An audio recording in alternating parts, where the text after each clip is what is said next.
Vaya, entonces le vamos a dar inicio. La vez pasada nos quedamos viendo eh, las auditorías de las cuales asigné la tarea, ¿verdad?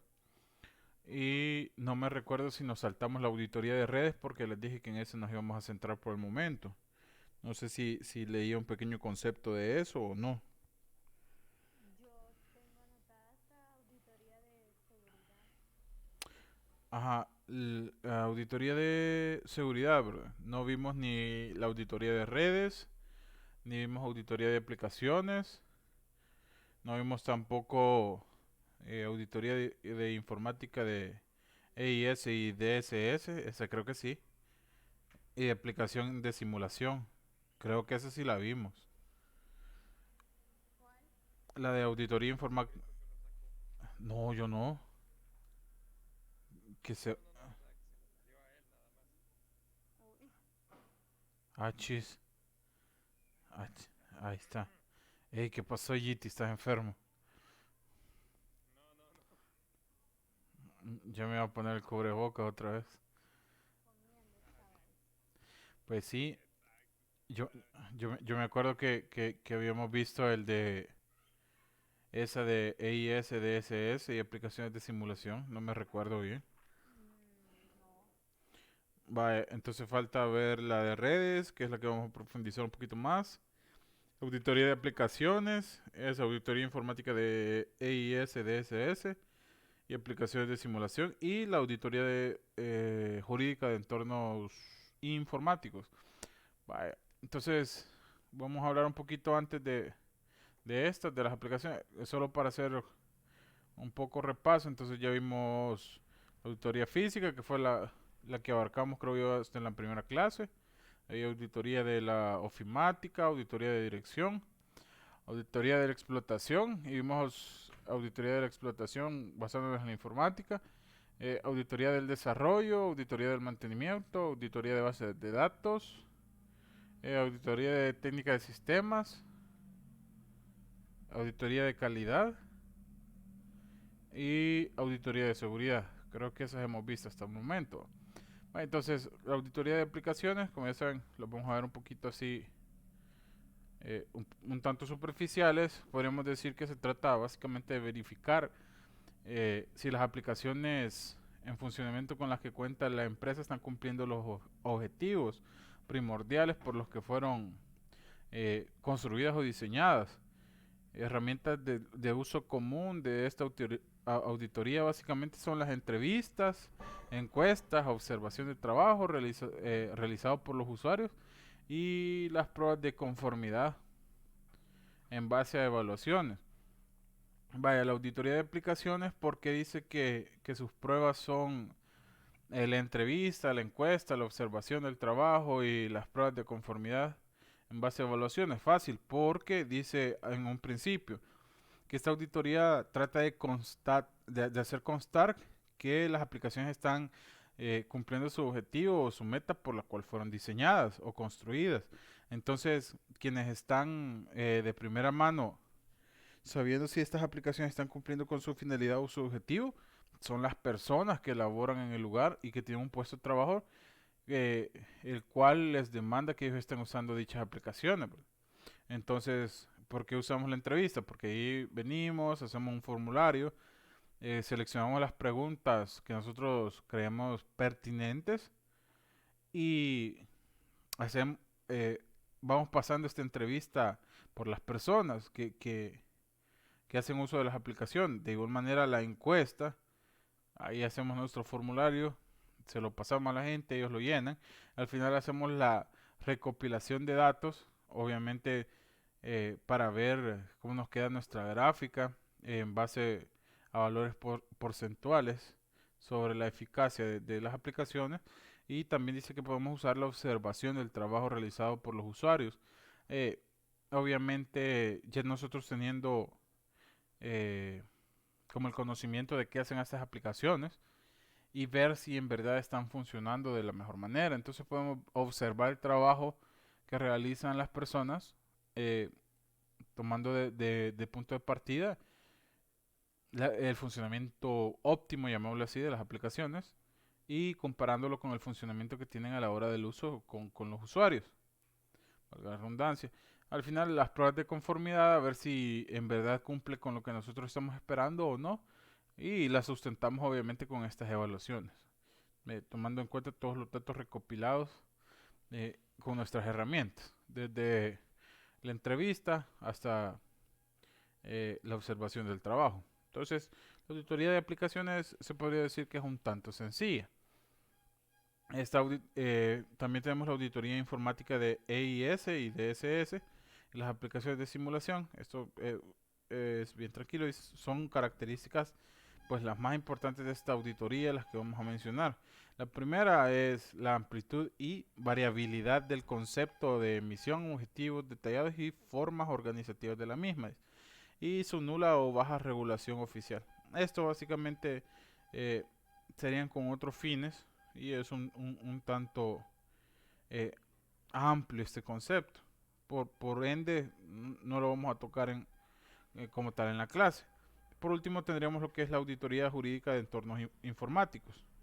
Esta auditoría eh, forma parte, junto con la que vimos un poquito de la explotación, y tiene como objeto el comprobar que la utilización de la informática se ajusta a las legislaciones vigentes. Aquí ya nos metemos un poquito con las leyes.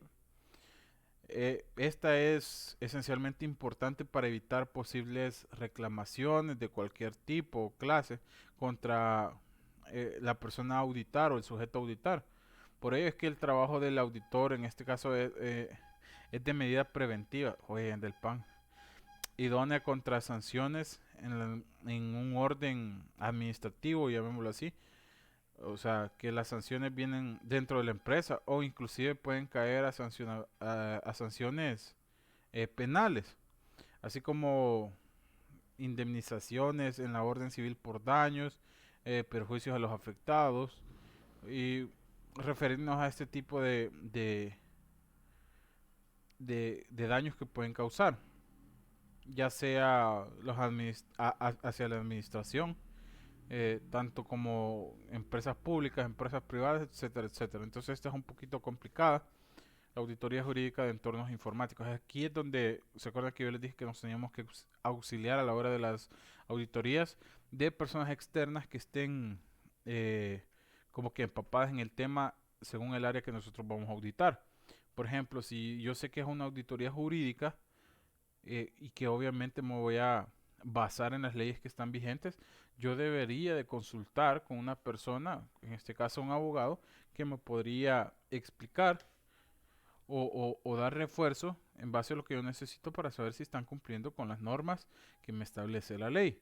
Entonces, la auditoría jurídica, como ya habíamos mencionado, eh, si estamos infringiendo la ley, podemos tener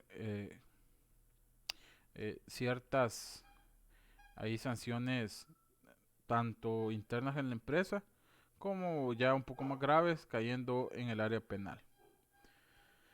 Entonces, eso sería un poquito así, a grosso modo, lo que vendrían siendo las auditorías que no habíamos visto, y concluyendo con la auditoría de redes, que es la que nos vamos a centrar. Antes de eso, no sé si ustedes se acuerdan de lo que es el modelo OSI o el modelo de las capas, que teníamos las capas, eran una, 2, 3, 4, 5, 6, 7 capas del modelo OSI. No sé si ustedes se recuerdan de esto.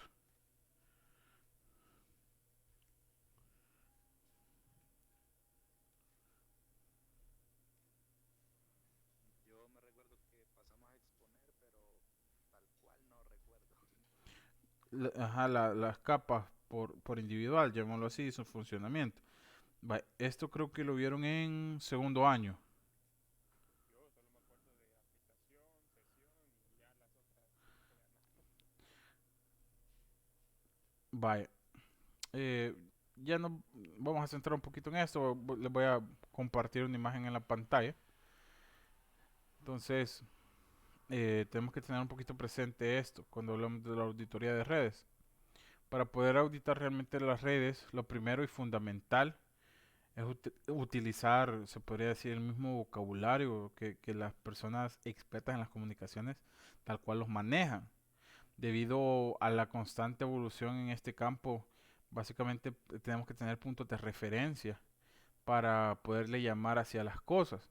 Y la forma, digamos, se podría decir, más práctica o más aceptable en este caso es que nos refiramos a estas partes por medio del modelo OSI, ya que, por decirles algo, aquí en China, las personas que ven redes, auditan redes, que administran o dan mantenimiento, sí o sí manejan lo que viene siendo el modelo OSI. Así que voy a compartirles un poquito aquí. Quiero ver. Presentación. La pestaña del Chrome. Vamos a ver. Uh, Vamos a cerrar.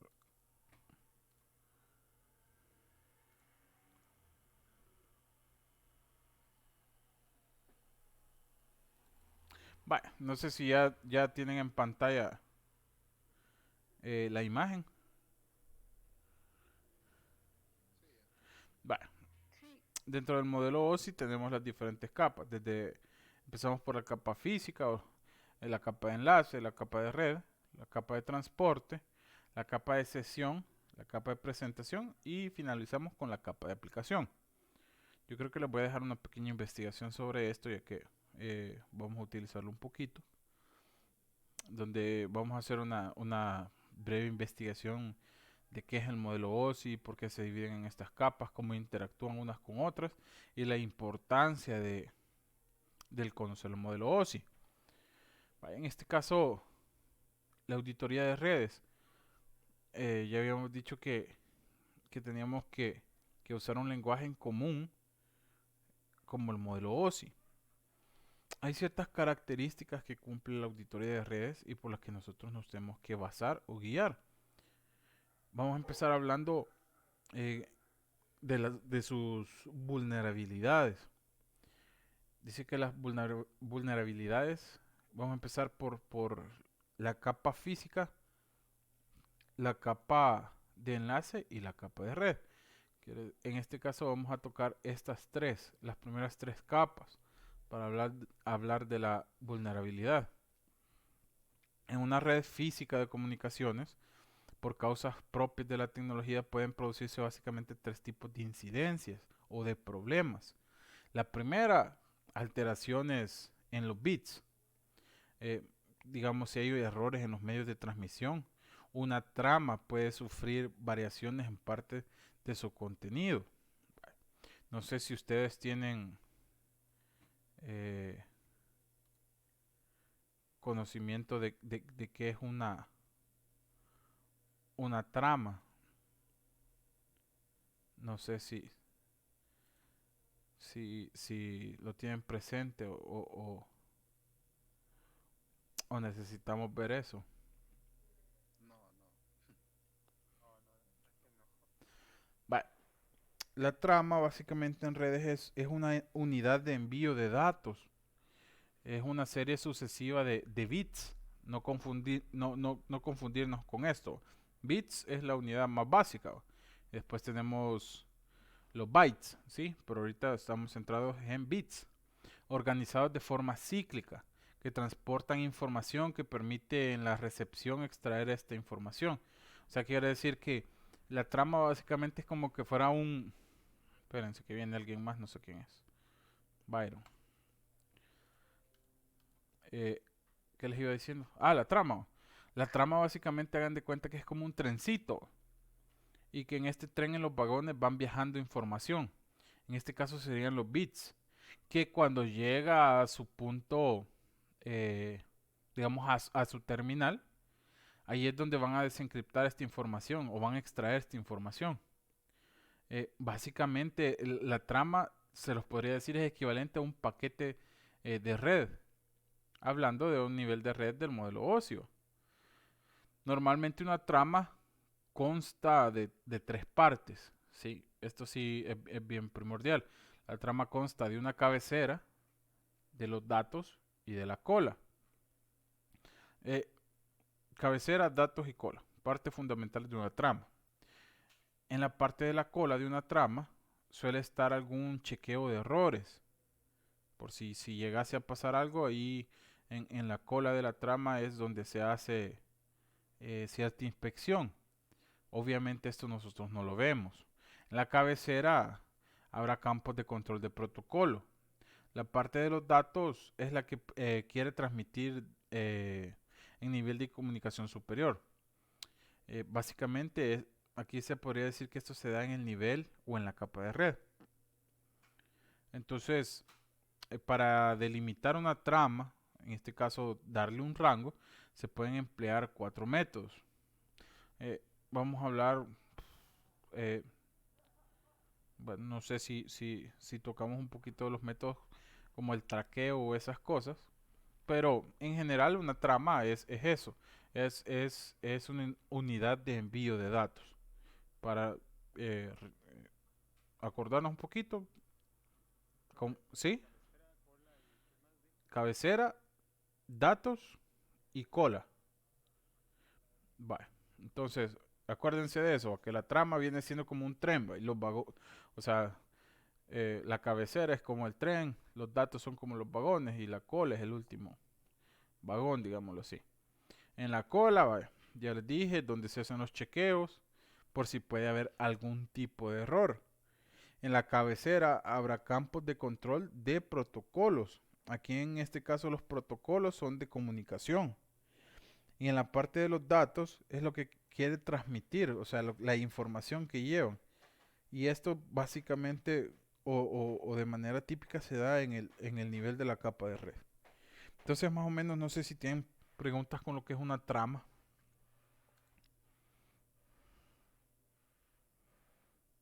No, se entiende. Vale.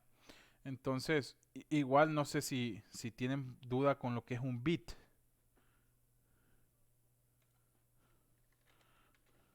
No, todo está bien. Va, espérense que viene alguien más. El que, Byron, lo de la trama,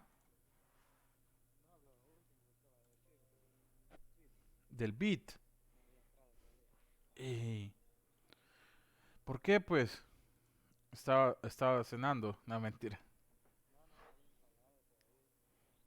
Cosa seria. Va.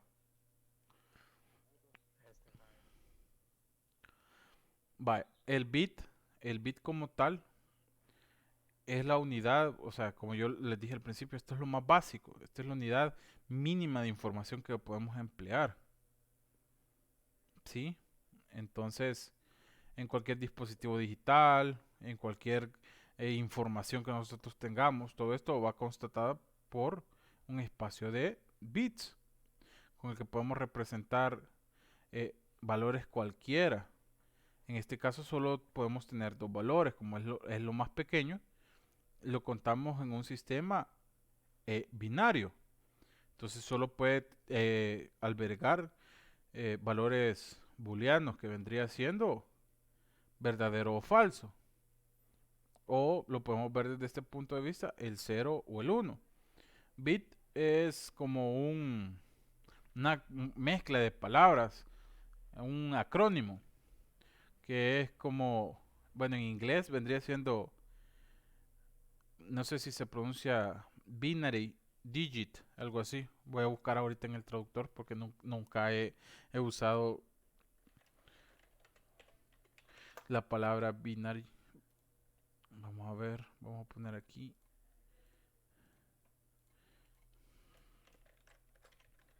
Binary, ¿cómo se dice? Se dice binary digit o dígito binario. Entonces, el bit básicamente es la unidad mínima que nosotros tenemos de información. Obviamente de aquí del bit despegamos al byte, el megabyte, bueno, el byte, el kilobyte, megabyte, gigabyte, terabyte, petabyte, eh, exabyte, celtabyte, yottabyte, eh, no sé qué más. Entonces, digamos que esto es lo mínimo. Las tramas es eso, son como cadenitas de bits para poder transportar la información. Para los que se acaban de unir, en pantalla tenemos una imagen de lo que viene siendo el modelo de capas OSI, donde tenemos las capas, eh, la capa física, la capa de enlace, la capa de red, capa de transporte, sesión, presentación y aplicación. Hace un par de minutos decía que vamos a realizar una actividad de investigación en base a estas capas porque es necesario que nosotros las tengamos en cuenta a la hora de hacer una auditoría de red. Ya más o menos hablábamos de que necesitamos manejar un idioma que se comprenda, y lo más fácil que a nosotros nos sale es aprendernos el funcionamiento de la capa OSI. ¿Por qué? Porque aquí en China mantenemos como tal el modelo OSI. ¿Y por qué? Esto es bien sencillo. El modelo OSI cuenta con 7 capas o niveles de abstracción. Este modelo no me lo inventé yo, hubiera querido, pero no soy bueno así hasta ese punto. Y se basa básicamente en los estándares ISO de la organización ISO. No sé si ustedes han escuchado la palabra ISO antes. Vaya, ¿en qué, Richard? Bueno, yo, por ejemplo, en archivo, modo de compresión, Ajá, ¿qué más?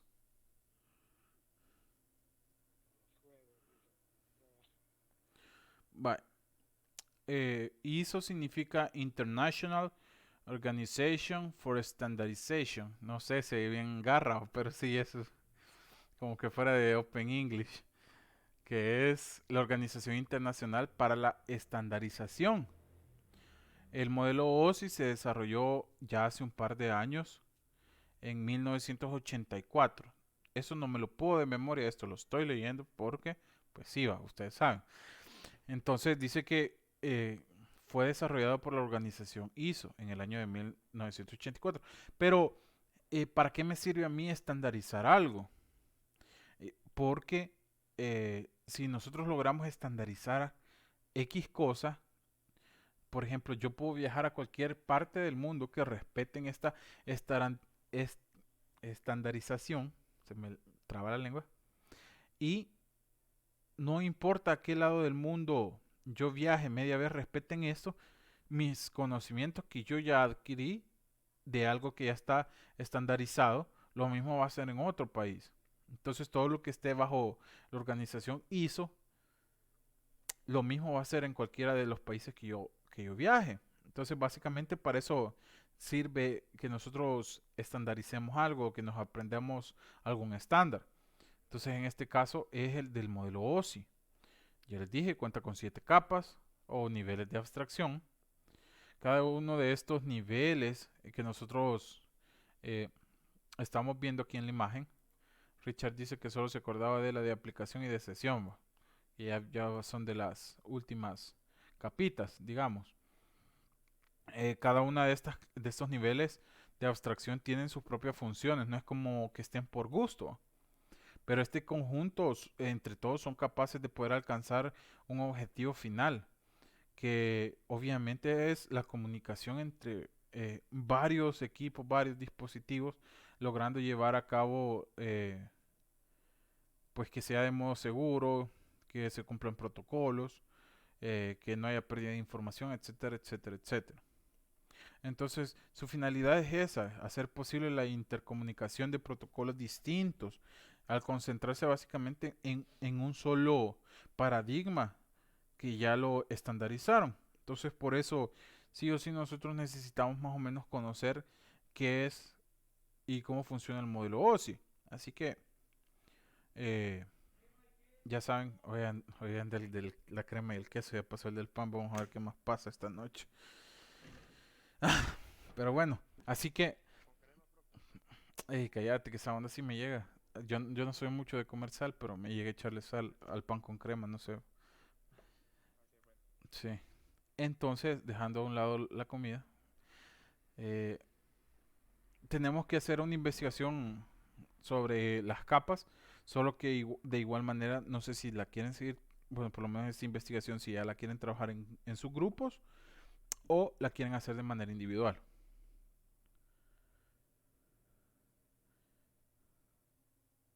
Profe, si fuera en grupo,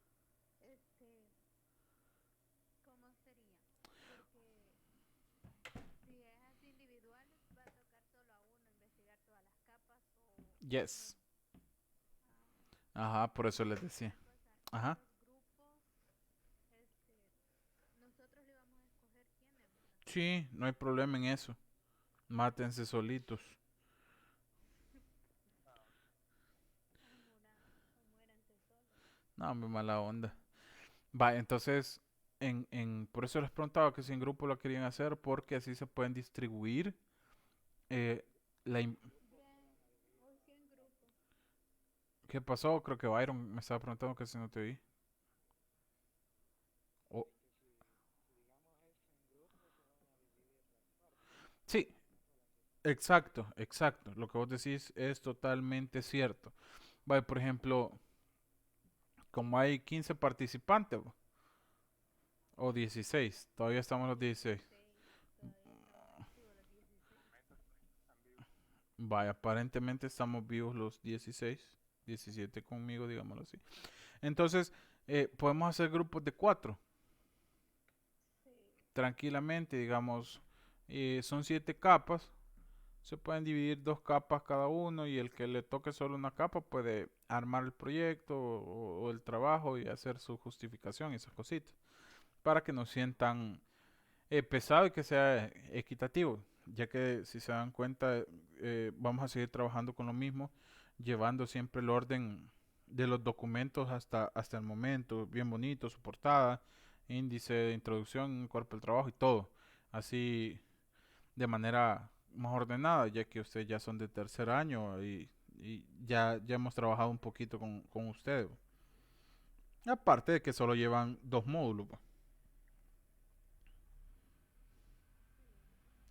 Entonces, eh, la tarea la voy a asignar muy probablemente día viernes, porque de esta manera ustedes ya están saliendo de la tarea anterior y ya van a tener un poquito más de tiempo para poderle dedicar a esta tarea. Y anda bravo, Byron. Va, apaga el micrófono, Gaby, dice. Si no anda, si no andate de esta reunión, dice. el que entra tarde me está mandando. No, hombre, mentira. No vayan a armar controversia. Vaya, entonces ahí ven esta pirámide con, con las 7 capitas. Hablábamos de la vulnerabilidad en capas sobre la auditoría de redes. Entonces decíamos que ocupábamos las primeras 3 capas, la capa física, la capa de enlace y la capa de red, donde decíamos que eh, puede producirse 3 tipos de incidencias. La primera es la alteración de los bits. Está sonando el teléfono, pero no voy a contestar. La alteración de los bits por error en los medios de transmisión.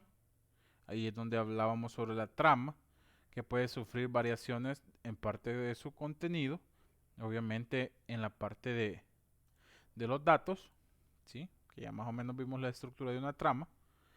Los protocolos de comunicación, usualmente siempre entre las capas 1 y 3, 1 a la 3, perdón, se fijan como tramas transmitidas con un código de redundancia cíclico que detecta de cualquier error. Tenemos alteraciones de secuencia, por ejemplo en el orden en el que se envían y se reciben las tramas, no coincida, pues puede que se adelanten unos paquetes u otros en la capa de transporte en el último extremo o una reordenación de la información. Esto de alteraciones de la secuencia es como un ejemplo bien burdo. Imagínense que yo estoy pasando lista y en vez de pasarle lista, digamos, a Richard, le paso la lista, paso el código por ejemplo, de Byron. Entonces no es en el orden que se esperaba. Entonces más o menos esos son los errores de secuencia, de alteración de secuencia. Y tenemos también el error de ausencia de paquetes. Esto se da por sobrecargas, direccionamiento o error en el medio y que las tramas pueden desaparecer en el camino del emisor al receptor. La capa de transporte en último extremo detectaría la ausencia, pero sin embargo los paquetes pueden perderse, las tramas pueden perderse. Es como que estuviéramos jugando nosotros a esa cosa que antes le decían teléfono descompuesto, que jugaban así que se ponían audífonos y escuchaban música y trataban de pasar un mensaje. Y que rara vez la información llegaba tal cual como era. Básicamente así es la ausencia de paquetes.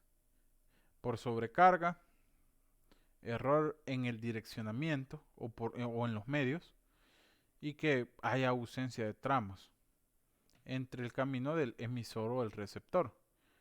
Perdón, del emisor al receptor. O sea, digamos, si yo soy el emisor, en lo que yo estoy transmitiendo mi información, en lo que yo estoy enviando mis tramas, hay pérdida de información o tramas hasta la llegada del receptor. Dice que la capa de transporte obviamente se va a dar cuenta en el otro extremo que hay pérdida de datos o ausencia de datos, pero esto ya pasó. Entonces tenemos eso, alteraciones de secuencia, ausencia de paquetes, errores de medios de transmisión. Básicamente tenemos esas tres tipos de incidencias que podemos ver a la hora de la pérdida de información, la pérdida de datos en base a las capas físicas, bueno, la relación entre la capa física, capa de enlace y la capa de red. No sé si tienen alguna preguntita ahorita, niños.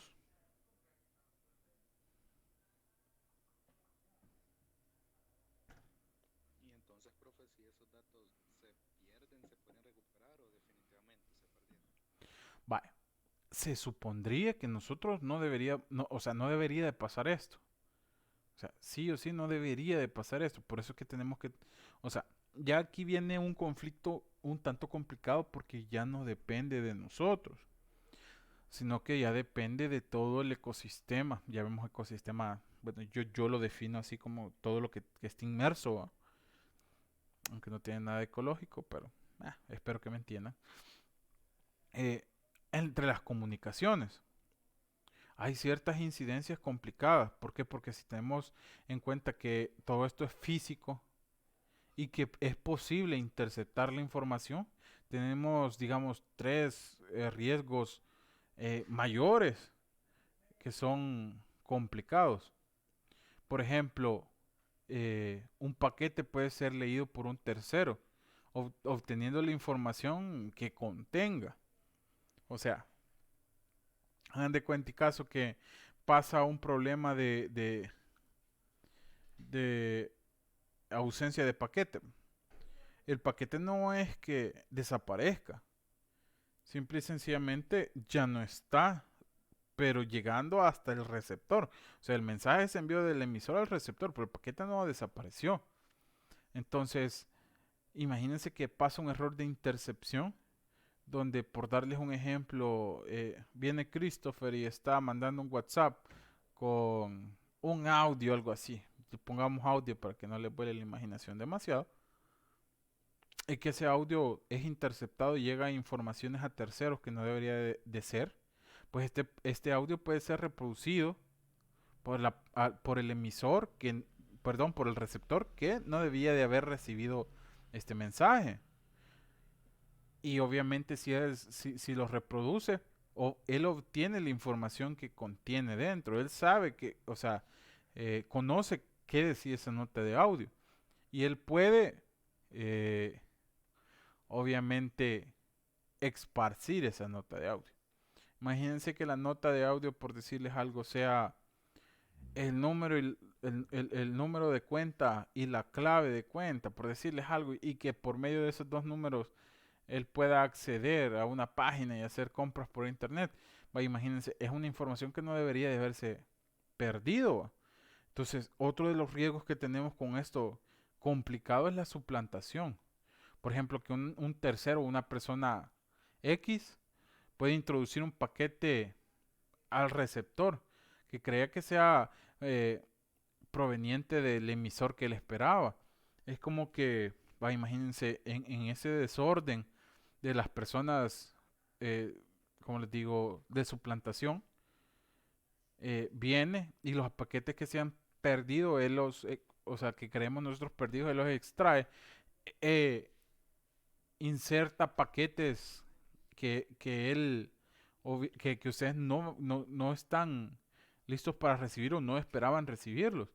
Entonces viene el suplantador de las tramas que se perdieron, las, ¿cómo les digo?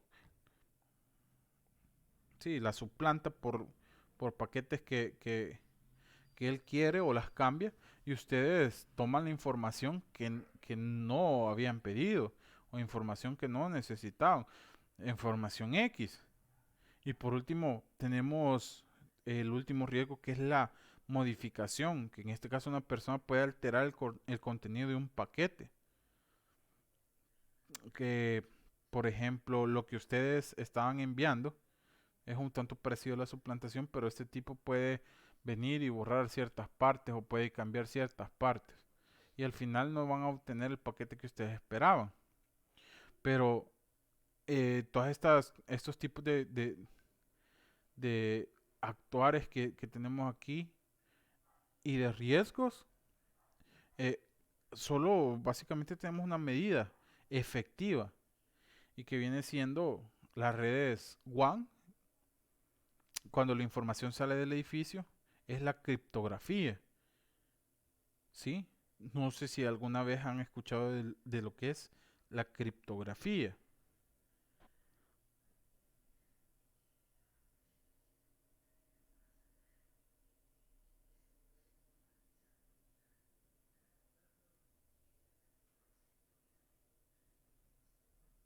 Sí, bueno, yo lo he escuchado, por ejemplo, los mensajes de WhatsApp que están encriptados, me imagino que es como claves secretas o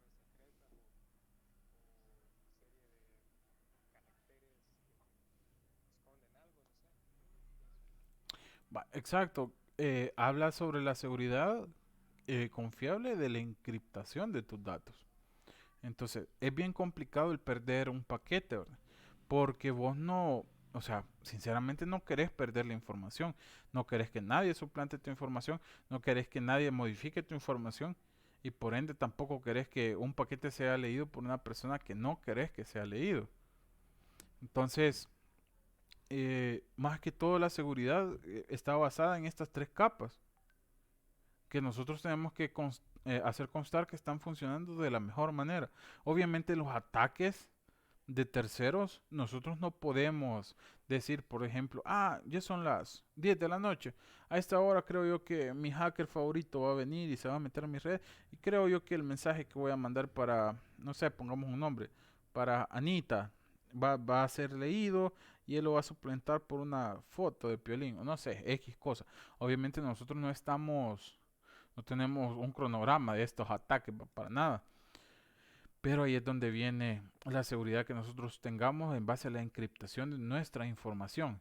Como dice Richard, por lo menos WhatsApp se supone, ¿verdad? Yo no les puedo dar la seguridad que nuestros mensajes están totalmente encriptados.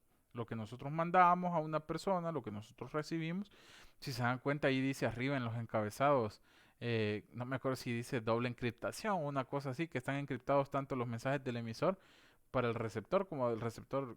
Bueno, al cambiar los papeles también va, son bidireccionales la encriptación.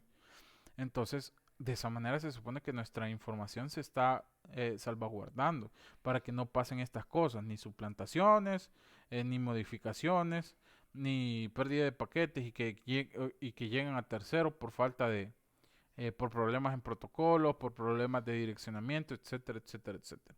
Entonces es un poquito complicado. ¿Por qué les hablaba de las redes WAN y las redes MAN? Porque ese tipo de redes se usa en edificios, ¿verdad?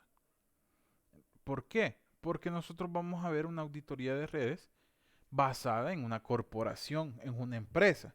Y lo estamos viendo también, obviamente, de carácter un poco más reducido, ya que si se recuerdan ustedes, y espero que así haya sido, En segundo año tuvieron que haber visto enrutamiento IP. No sé si, bueno, creo que solo IPv4 vieron ustedes, pero cuando ustedes hacían las tablas y subneteaban, ustedes se daban cuenta que podían, por ejemplo, cuando tenían un problema, podían asignar esas direcciones IP a un solo edificio y dividirlas eh, con sus ID de red, con sus redes, dentro de su intervalo de red, a departamentos. Pero también habían otras redes que ustedes las podían asignar otras direcciones a otros edificios en otros lugares. Ahí es un ejemplo un poco más grande que debería de tener una seguridad un poco más estricta. Pero ahorita lo estamos haciendo, digamos, como un nivel general, donde eh, hacemos de cuenta y caso que la empresa que se va a auditar solo está en un solo edificio. No nos interesan cuántos departamentos tenga. Media vez nosotros sigamos los protocolos, estamos bien. Entonces, obviamente, sabemos que las empresas no viven en una cápsula, ¿verdad? Y que no tienen su propia conexión interna y que ellos no salen a la red por medio de internet. Eso es mentira. Las comunicaciones ahí están.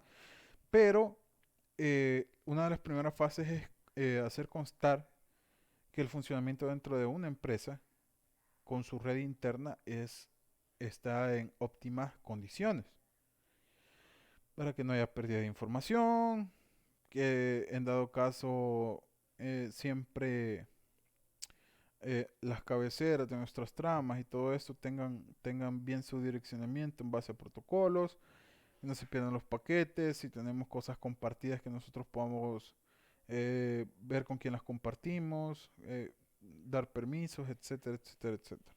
Metiéndose un poquito también con lo que viene siendo el área de servidores y directivas. Por ejemplo, en el caso de Windows, sus roles con el Active Directory. En el caso de Linux, eh, creo que no me recuerdo bien, Samba creo que se llamaba, cómo podíamos hacer ahí unas pequeñas modificaciones. No me hagan mucho caso con esto porque no me recuerdo bien. Ahorita solo se me vino a la mente el Active Directory de Windows. Cuando lleguemos a la parte de los roles, los permisos y estas cosas a la hora de la auditoría de redes, ahí vamos a ver las diferencias entre ambos sistemas operativos, tanto Windows con sus versiones y Linux con sus distribuciones. Así que no sé si tienen alguna preguntita, si he ido muy rápido o si damos como finalizada la clase.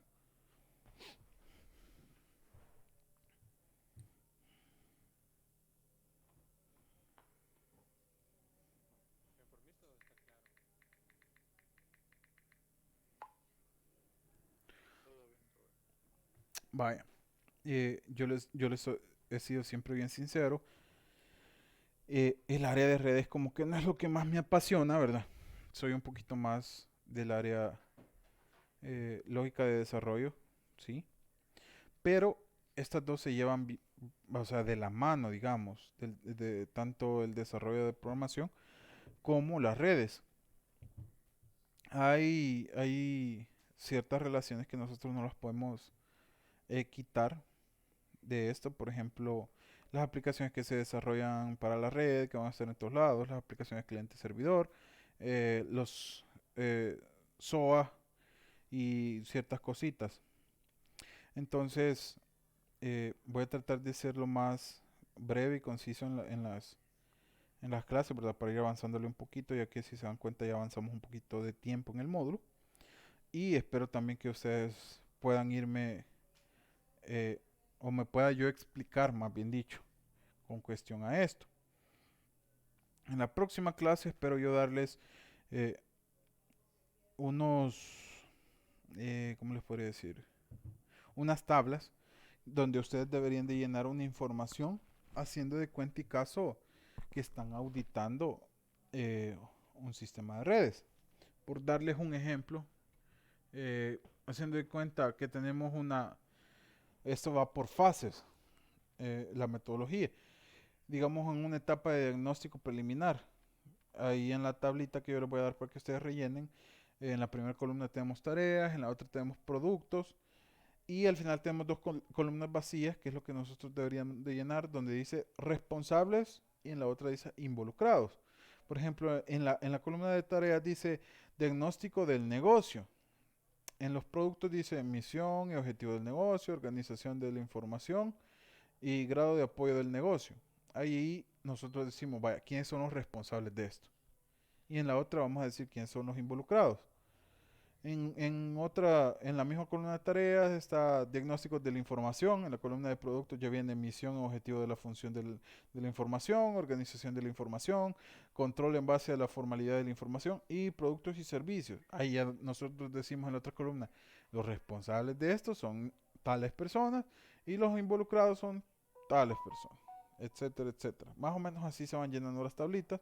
Tenemos, esa es la etapa de diagnóstico, más o menos. Tenemos etapa de justificación, etapa de adecuación, tenemos una etapa de formalización, eh, que esa es la más larga, creo yo.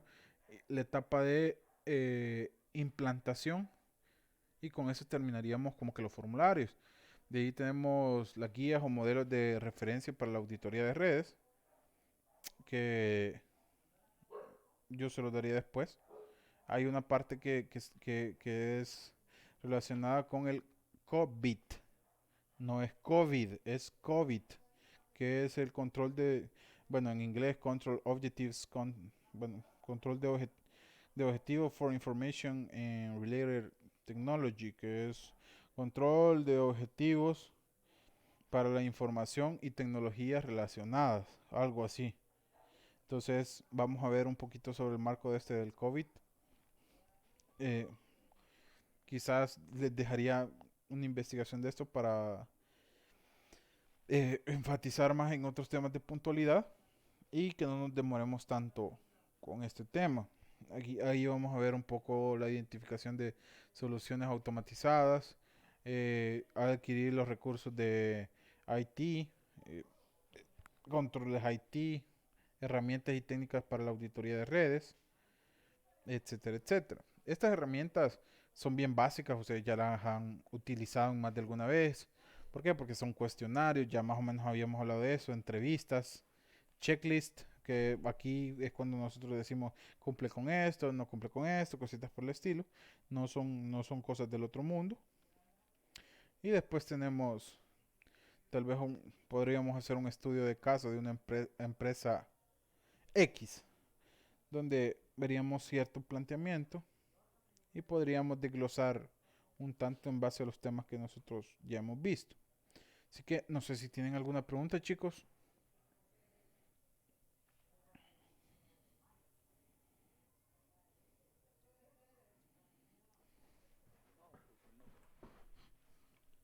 Todo bien. Va, perfecto. Entonces, y qué carrasposo, siento que se me ha puesto la garganta. Híjole, necesito tomar agua.